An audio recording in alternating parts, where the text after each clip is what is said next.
ഗുരുവായൂരിലെ കൃഷ്ണൻ ഹിന്ദുക്കൾക്ക് എല്ലാവർക്കും ഉള്ളതാണ്.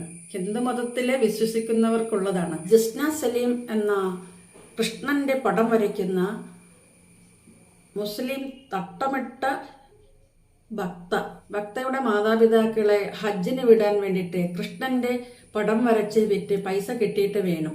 അത് അവളുടെ വല്ലാത്ത അടങ്ങാത്ത ഒരു ആഗ്രഹവും ആവേശവുമാണ്.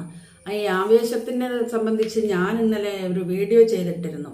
ഈ വീഡിയോ ചെയ്തിട്ടപ്പോഴേ കുറേ പേര് കമന്റ് ഇട്ടതിൽ കുറച്ച് ഹിന്ദുമത വിശ്വാസികളായിട്ടുള്ളവർ പറയുന്നത് കൃഷ്ണന്റെ ഒരു പടത്തിന്റെ ട്രേസ് എടുത്തിട്ട് അത് വരച്ച് അതിനകത്ത് കളറുകളെല്ലാം കൊടുത്തിട്ട് എല്ലാവർക്കും വിൽപ്പന നടത്തി അതിൽ നിന്നും പൈസ വാങ്ങിച്ചിട്ട് അല്ല മാതാപിതാക്കളെ ഹജ്ജിന് അയക്കേണ്ടത്. ഹജ്ജിന് പോകാനുള്ള മാനദണ്ഡങ്ങളെല്ലാം ഉണ്ട്. ഹജ്ജ് ആർക്കൊക്കെ ചെയ്യാം. ഇസ്ലാം മത വിശ്വാസികളായ മുസ്ലിം എന്ന് പറയപ്പെടുന്ന ആളുകൾക്കുള്ളതാണ് ഹജ്ജ് കർമ്മം. അല്ലാതെ ഒരു ഹിന്ദുവിനുള്ളതോ ഒരു ക്രിസ്ത്യാനിക്കുള്ളതോ അല്ല ഹജ്ജ്. കടബാധ്യതയുള്ളവർക്ക് ഒന്നും തന്നെ ഹജ്ജിന് പോകാനുള്ള യോഗ്യതയില്ല. ഹജ്ജിന് പോകണമെങ്കിൽ സ്വന്തമായുള്ള വരുമാനമോ മക്കൾ പൈസ ചെലവാക്കിയിട്ട് കൊണ്ടുപോകുന്നുണ്ട്. അത് കൃഷ്ണനെ വരച്ച് വിറ്റിട്ടുള്ള ഈ ഒരു ഹിന്ദു മത ആചാരത്തിലുള്ളതാണ് കൃഷ്ണൻ. ആ ആചാരപ്രകാരമുള്ള ആ ഗുരുവായൂരിലെ കൃഷ്ണന്റെ പടം വരച്ച് വിറ്റിട്ട് ആൾക്കാരെ പറ്റിച്ചിട്ടും ആൾക്കാരെ കൊള്ളയടിച്ചിട്ടും മറ്റുള്ളവരെ കോമഡിയാക്കിയിട്ടും മാതാപിതാക്കളെ ഹജ്ജിന് പോകണമെങ്കിൽ ആദ്യം മാതാപിതാക്കൾക്ക് അതിനുള്ള യോഗ്യത ഉണ്ടോ എന്നും കൂടെ നോക്കണം.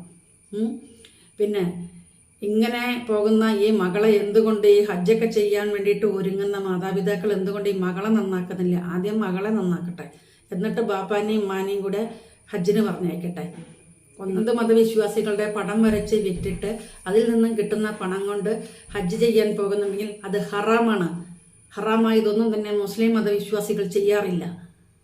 അത് മുസ്ലിം എന്താണെന്നുള്ളത് ജസ്ന സലീമിന്റെ മാതാപിതാക്കളും പഠിക്കട്ടെ, അല്ലെങ്കിൽ മനസ്സിലാക്കി വരട്ടെ. അത് മനസ്സിലാക്കി വന്നിട്ട് വേണം ഹജ്ജിന് പോകാൻ. പണത്തിന്റെ പലിശപ്പണം കൊണ്ട് ഹജ്ജിന് പോകാൻ പാടില്ല. 3 ഹിന്ദുമത വിശ്വാസികൾ ചോദിച്ച ചോദ്യത്തിന് ഉത്തരം ഞാൻ പറയാം. അതിനുള്ള വിളിയൊക്കെ സ്വന്തം അമ്മേനെ പോയി വിളിച്ചാൽ മതി കേട്ടോ. ഹജ്ജിന് പോകുന്ന വ്യക്തി മുസ്ലിം ആയിരിക്കണം, നിർബന്ധമാണ്. പിന്നെ ഹജ്ജിന് പോകുന്ന ആ വ്യക്തിക്ക് കടബാധ്യതകൾ ഒന്നും ഉണ്ടാവാൻ പാടില്ല.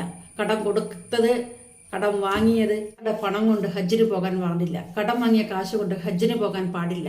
മറ്റൊരു മതസ്ഥരുടെ ദൈവത്തെ വരച്ച് വിറ്റ കാശ് കൊണ്ട് വിറ്റിട്ട് ആ കിട്ടുന്ന കാശ് കൊണ്ടും ഹജ്ജിന് പോകാൻ പാടില്ല. ഇത് ഹറാമല്ല എന്നുള്ളത് ഒരു മുസ്ലിയാർ വന്നിട്ട് പറയട്ടെ.